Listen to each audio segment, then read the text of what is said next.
지난달 대전에서 교사의 흉기에 숨진 고 김하늘 양 사건 이후 교사의 정신병력을 검증하는 정책이 추진되고 있는데요. 그런데 EBS 취재 결과 교권이 존중받지 못하는 환경 속에서 마음 건강에 위기를 겪는 교사가 2년 사이 4배나 가까이 급증한 것으로 나타났습니다. 검증과 분리의 중심을 두기보다 교사들의 마음 건강 문제를 근본적으로 되짚어볼 필요가 있습니다. 서진석 기자의 단독 보도입니다. 수도권 고등학교에서 근무하고 있는 김유림 교사. 지난 2023년 수업을 방해하던 학생을 지도하다 성추행을 당했습니다. 교사는 외상 후 스트레스 장애 등으로 6개월간 공무상 병가를 썼습니다. 정신과 치료에 더해 병가 이후까지도 교육청 교권보호센터에서 상담을 받았습니다. 저에 대한 어떤 이제 객관적인 그런 평가도 받게 되고 사회심리적인 좀 지지 체계가 좀 생겼다 이런 느낌 때문에 되게 든든했던 것 같아요. 서태에 이용했던 그 심리치료 서비스가 되게 좋았어요, 저는. 이처럼 교권 침해로 심리 치료를 받거나 병가나 휴직을 하는 교사가 급증하고 있습니다.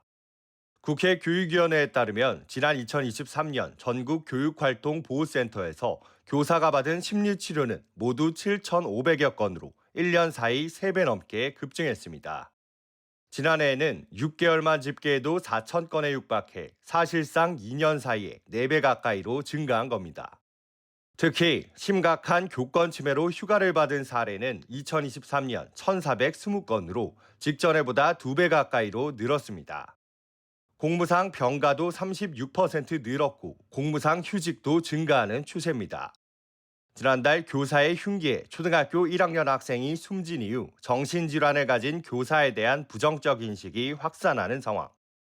전문가들은 이럴 때일수록 정신건강에 대한 편견을 거두고 적절한 지원과 치료가 중요하다고 조언합니다. 많은 질환이 타인을 해칠 가능성과 직접 관련성이 있는 것이 아닙니다. 일부 사람들이 증상과 관련성이 있다 해도 치료를 거부하거나 중단하는 경우에 위험성이 생기는 것이지 정작 치료를 잘 받는 사람들은 문제가 별로 없습니다.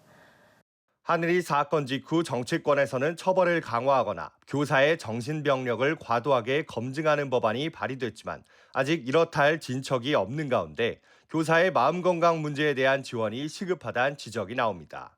EBS 뉴스 서진석입니다.